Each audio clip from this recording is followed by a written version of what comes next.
ఆంధ్రప్రదేశ్ రాష్ట్ర మహాత్మాగాంధీ జాతీయ గ్రామీణ ఉపాధి హామీ ఉద్యోగుల సంఘం చిత్తూరు జిల్లా శాఖ గౌరవ అధ్యక్షుడిగా డాక్టర్ బి సుబ్రహ్మణ్యం, చైర్మన్గా కె గుణశేఖర్, ప్రధాన కార్యదర్శిగా ఎస్ శ్రీనివాసులు, కోశాధికారిగా ఆర్ కిరణ్ ఏకగ్రీవంగా ఎన్నికయ్యారు. బుధవారం చిత్తూరులోని గంగినాయిని చెరువు పార్కులో ఏపీడీ బి సుబ్రహ్మణ్యం అధ్యక్షతన జరిగిన సమావేశంలో ఉపాధి హామీ ఉద్యోగుల జేఏసీను నూతనంగా ఏర్పాటు చేశారు.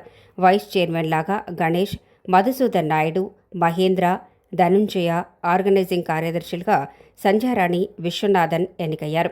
అలాగే సంయుక్త కార్యదర్శిలాగా వెంకటరమణారెడ్డి, పరమశివ, కిరణ్, రామ్మూర్తి ఎన్నికయ్యారు. కార్యవర్గ సభ్యులుగా రాకేష్ మనోహర్, పరదేశి, మురళీకృష్ణ, మహేశ్వరి, డ్వామా నుంచి చంద్రమోహన్, వాటర్ షెడ్ నుంచి ఎస్ వెంకటముని, ఎన్టీసీ ప్లాంటేషన్ సూపర్వైజర్ల నుంచి కవిత, డ్రైవర్స్, అటెండర్స్ నుంచి రాఘవ వారిని ఎన్నుకున్నారు.